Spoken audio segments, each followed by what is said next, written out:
ননীগোপাল মহন্তৰ বিৰুদ্ধে দুলু আহমেদৰ হৈ ওকালতি কৰিব চুকুৰ আলীয়ে। দুলু আহমেদৰ বিৰুদ্ধে ননীগোপালে দিয়া মানহানি গোচৰৰ দায়িত্ব এতিয়া চুকুৰৰ হাতত।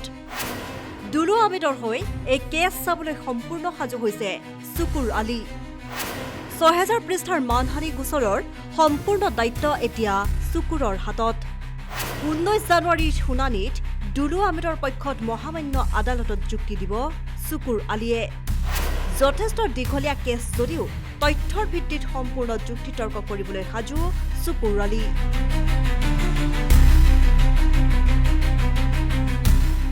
উল্লেখনীয় যে গুৱাহাটী বিশ্ববিদ্যালয়ৰ ভিচি তথা জুবিন গাৰ্গৰ হত্যাকাণ্ডৰ অভিযুক্ত শ্যামকানু মহন্তৰ ভাতৃ ননীগোপাল মহন্তই দুলু আহমেদৰ বিৰুদ্ধে ১০০ কোটি টকাৰ মানহানিৰ গোচৰ ৰুজু কৰে আৰু এই গোচৰৰ পৰৱৰ্তী শুনানি হ'ব অহা ১৯ জানুৱাৰীত। এই সন্দৰ্ভত দুলু আহমেদে সামাজিক মাধ্যম তথা সংবাদ মাধ্যম যোগে অৱগত কৰিছিল এই কথা। কিন্তু ইয়াৰ পিছতে দুলু আহমেদে ৬০০০ পৃষ্ঠাৰ মানহানি গোচৰ সন্দৰ্ভত কোনো ধৰণৰ সময় অপব্যয় কৰিবলৈ মোৰ সময় নাই বুলি কৈ এই দায়িত্ব অৰ্পণ কৰিলে চুকুৰ আলীক। এই গোচৰৰ পৰৱৰ্তী শুনানি হ'ব অহা ১৯ জানুৱাৰী তাৰিখে। চুকুৰ আলী আৰু তেখেতৰ ভাতৃ অধিবক্তাগৰাকীয়ে যুক্তি দাঙি ধৰিব আৰু ননীগোপাল মহন্তক জেৰা কৰিব এই গোচৰত। চুকুৰ আলীক চাব দিছো, মোৰ সময় নাই ভাই। মোৰ সময় নাই ইলেকশ্যন ওচৰত। ৬০০০ পৃষ্ঠাৰ গোচৰত কি থাকিব পাৰে, মোৰতো পঢ়োতেতো সময় লাগিব। আৰু কোনো এডভকেটে তেখেতসকলৰ গোচৰ নলয়, মহন্ত ফেমিলিৰ সপক্ষেও নলয় বিপক্ষেও নলয়। এতিয়া মই অধিবক্তা হলেতো মই কোৰ্টত নিজে থাকিলো হয়, মইতো অধিবক্তাও নহয়। এতিয়া চুকুৰ আলীক দিছেও বেচাৰা শিকিব নতুনকৈ। এই গোচৰ সন্দৰ্ভত চুকুৰ আলীক নিয়োগ কৰাৰ পিছতে চুকুৰে গ্ৰহণ কৰিলে এই অফাৰ। চুকুৰ এতিয়া সম্পূৰ্ণ সাজু হৈ উঠিছে দুলু আহমেদৰ হৈ ননীগোপাল মহন্তৰ বিৰুদ্ধে যুক্তিতৰ্ক আগবঢ়াবলৈ। পৰৱৰ্তী শুনানিত চুকুৰে মহামান্য আদালতত নিজৰ যুক্তি দাঙি ধৰিব সম্পূৰ্ণ তথ্যৰ ভিত্তিত। মুঠৰ ওপৰত ননীগোপাল মহন্তৰ বিৰুদ্ধে দুলু আহমেদৰ হৈ মাত মাতিব এতিয়া চুকুৰ আলীয়ে। দুলু আহমেদৰ বিৰুদ্ধে ননীগোপালে দিয়া মানহানি গোচৰৰ দায়িত্ব সম্পূৰ্ণ এতিয়া চুকুৰৰ হাতত।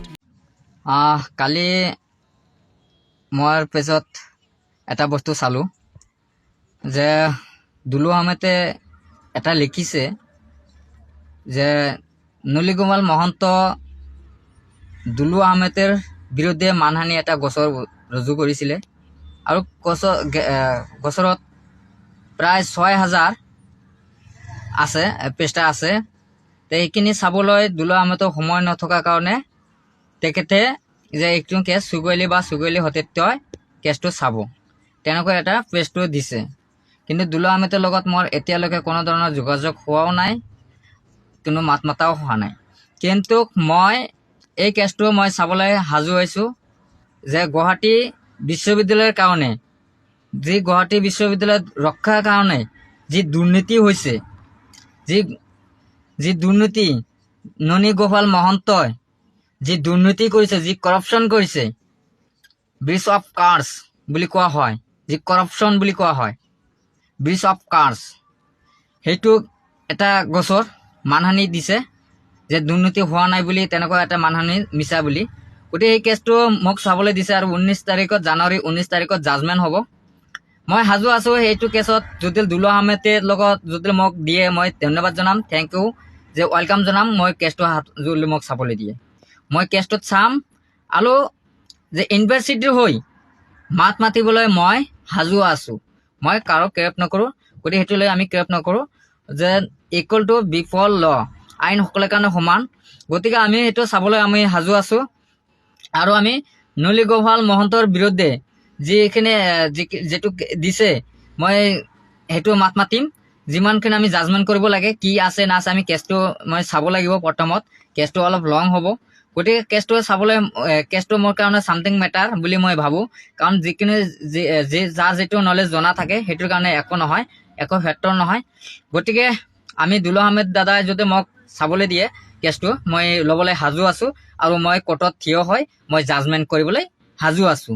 গতিকে চাম, কাৰণ গোটেই অসমবাসী ৰাইজেও জানে যে সেইটো দুৰ্নীতি হৈছে নে হোৱা নাই, সকলোৱে জানে। আৰু আমি তত্ত্ব ল'ম, তত্ত্বৰ ভিত্তিত আমি জাজমেণ্ট কৰিম। তত্ত্বৰ ভিত্তিত আমি তৰ্ক বিতৰ্ক আমি কৰিম। গতিকে তৰ্ক বিতৰ্ক নিশ্চয় হ'ব কোৰ্টত, কি যি হয় হ'ব। ১৯ তাৰিখত আমি সাজু আছোঁ গতিকে দিবলৈ আমি ল'বলৈ সাজু আছোঁ আৰু তেখেতক আমি তীব্ৰ যুঁজ হ'ব, আমি আইনত যুঁজিবলৈ সাজু আছোঁ। ধন্যবাদ। বিশেষ প্ৰতিবেদন নিউজ ডেস্ক ৰিপৰ্ট।